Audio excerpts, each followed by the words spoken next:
হলো টুনি আর লুলু ভূতের কামাল। কি হলো মহারাজ, আপনি আচমকা সভা কেন ডাকলেন? তোমরা সবাই তো জানো যে আজকাল মানুষ ভূতকে ভয় পাওয়া ছেড়ে দিয়েছে, আর এর একটাই কারণ হলো আমাদের লুলু। ও মানুষের সাথে থাকতে থাকতে মানুষের মতোই হয়ে গেছে, আর মানুষ আমাদের আর ভয় পাচ্ছে না। মহারাজ, আমার কাছে এমন একটা বুদ্ধি আছে না।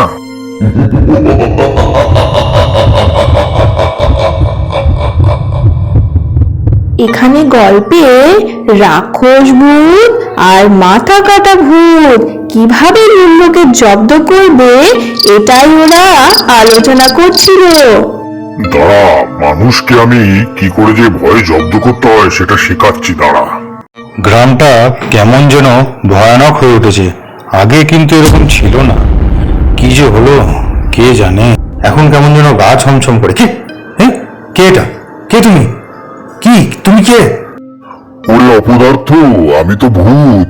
এখন ভূত ছাড়া আর কে আসবে রে?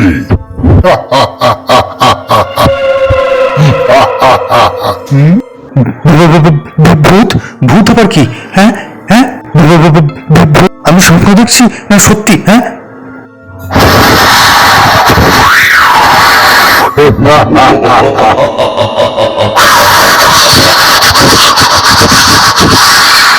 এই রাক্ষস ভূত গ্রামের সকল মানুষকে একে একে ভয় দেখিয়ে তাদের ভেতরে ভীত আত্মাটাকে নিজের কাছে বশ করে নিচ্ছিল। এটাই হয়েছিল ওই রাক্ষসের কাজ। চলো, একে তো ভয় দেখিয়ে দিলাম, আর একজনকে ভয় দেখাই। রাক্ষসটা প্রত্যেকটা মানুষকেই নিজের বশেই করে নিতে থাকে। এটা কি? কি ঘুরছে আমার সামনে? এটা কি? এই বেটার ছেলে, আমি তোর ঘাড় মোটকে আজ রক্ত খাবো। রক্ত খাবে? রক্ত খাবে মানে কি কথা? কোথা থেকে এলে? হ্যাঁ,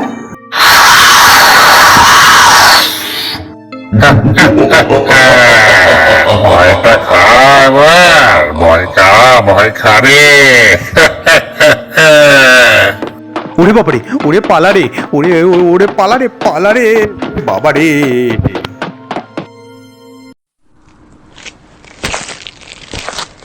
কি অবস্থাটাই না হচ্ছে আমাদের এই গ্রামের মধ্যে। কদিনই বা বাঁচবো? এরকম বাদল আর কি করে সহ্য হবে? আমি আর এর মতো এই বুড়ি মানুষটা। ভগবান, মুখ তুলে তাকাও তুমি। ও বুড়িমা, তুমি ভগবানের কাছে এরকম করে কি প্রার্থনা করছো গো? তোমাকে দেখে এত দুঃখী লাগছে। দেখছিস না তুমি, এই গ্রামবাসীটার কেমন যেন একটা অবস্থা হয়ে গেছে। এর থেকে কি বেরোনোর কোনো উপায় হবে না তুমি? উপায় তো একমাত্র লুল্লভূতের কাছেই আছে। দাঁড়াও, আমি এক্ষুনি লুল্লভূতের কাছে গিয়ে সব বলছি। সব কথা বলে টুনি চলে যায় লুল্লু ভূতের কাছে সব কথা বলতে। ওরে, সকালবেলায় মনে হচ্ছে আমি এই আকাশে উড়ে বেড়াই। আমার মনটা এত সুন্দর উড়ো উড়ো করছে। লুলু ভূত হঠাৎই সেই কালো মেঘের আভাস পেয়ে যায়। বিষয়টা ঠিক আমার ভালো ঠেকছে না দেখছি। সকালবেলায় এখন সন্ধ্যা হয়ে গেল কি করে? মেঘটা কেমন যেন আমার গায়ের কাছে ঘুরু ঘুরু ঘুরু ঘুরু করছে। হ্যাঁ, লুলু ভূত এই কালো মেঘকে দেখার পরে ভাবে যে কালো মেঘটা কোথা থেকে উত্থাপন হলো, এটাকে তো একটা ব্যবস্থা করতেই হবে। তখন ও ভাবনা চিন্তা করার জন্য অন্য একটা জায়গায় গিয়ে একটু নিশ্চিন্তে চোখ বুজে ভাবতে থাকে। ঠিক ওই সময়ে লুল্লু ভূতের কাছে সবকিছু বলার জন্য টুনি সেইখানে উড়ে আসে। দাদা, ও লুলু দাদা, তুমি জলদি উঠে পড়ো। তুমি কি জানো যে কালো বাদল পুরো এই গ্রামকে আচ্ছন্ন করে রেখেছে? তাহলে বিষয়টা এইখানে আটকে এতক্ষণে সব বুঝলাম। আমাকে আর ঘুমিয়ে ঘুমিয়ে ল্যাদ খেলে হবে না। যাই দেখি কাজগুলো সেরে ফেলি। ওই মেঘ বেটাকে সায়স্তা করতে হবে তো। হ্যাঁ লুলু দাদা, তুমি ওই কালো মেঘকে সরিয়ে গ্রামবাসীর মুখে হাসি ফুটিয়ে দাও তো। এর পরক্ষণেই লুল্লু ভূত চলে যায় আকাশে কালো মেঘ দেখতে।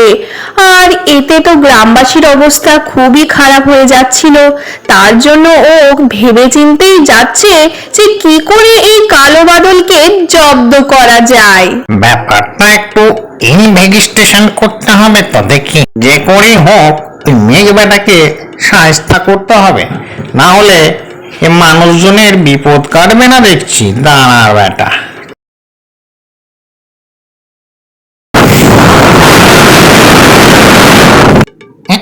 এ কি হলো? এটা কি লোহার মেঘ নাকি যে এত ফু দিচ্ছি তবুও যাচ্ছে না?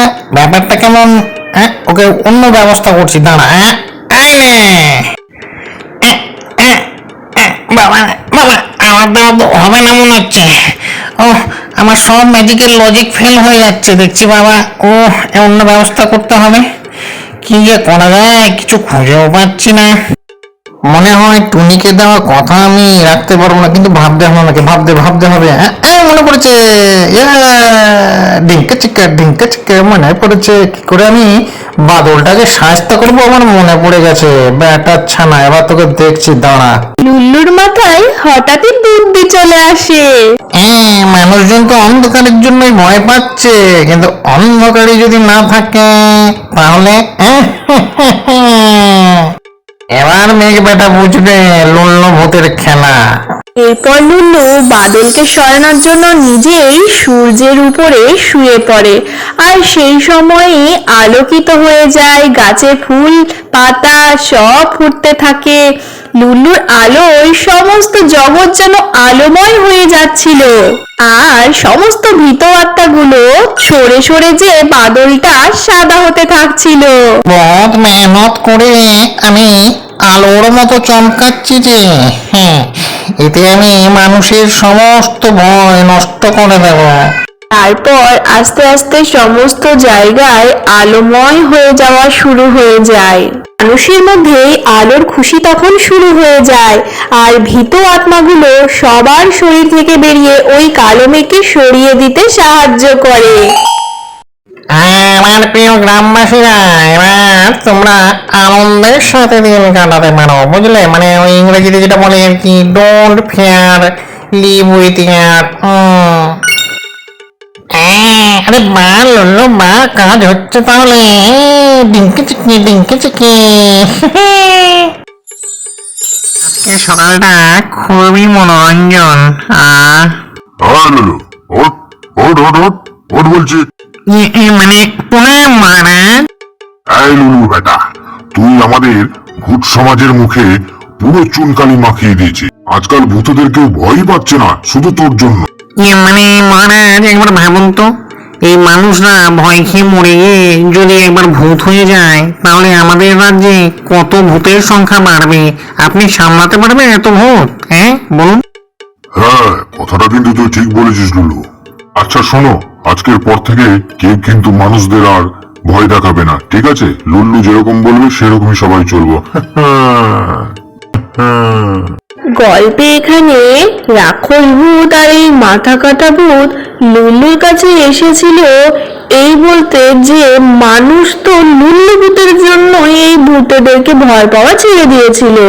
তার জন্য লুল্লু ভূত ওরাই বোঝাতে এসেছে, কিন্তু আমাদের লুল্লু ভূত এমন করে জব্দ করে দিল যে রাক্ষস ভূত আর মাথা কাটা ভূত নিজেই লুল্লুর কথায় ফেঁসে গেল।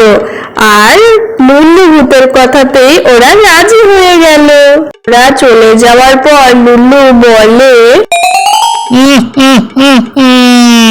অনেক দিন হয়ে গেল ঘুমাই না, এবার একটু ঘুমিয়ে নি, গা হাত পায়ে যা যন্ত্রণা করছে, ওরে বাবা রে। গল্পে লুল্লু ভূত কালো বাদলকে সরাতে সরাতে অনেকটা ক্লান্ত বোধ করছিল, যার জন্য ও বালিশ নিয়ে জঙ্গলের মধ্যে ঘুমিয়ে পড়ে আর আরাম করতে থাকে। বন্ধুরা, আজকের এই গল্প টুনি আর লুল্লু ভূতের কামাল তোমাদের কেমন লাগলো অবশ্যই আমাদের জানাবে। লাইক এন্ড সাবস্ক্রাইব করতে কিন্তু একটুও ভুলো না।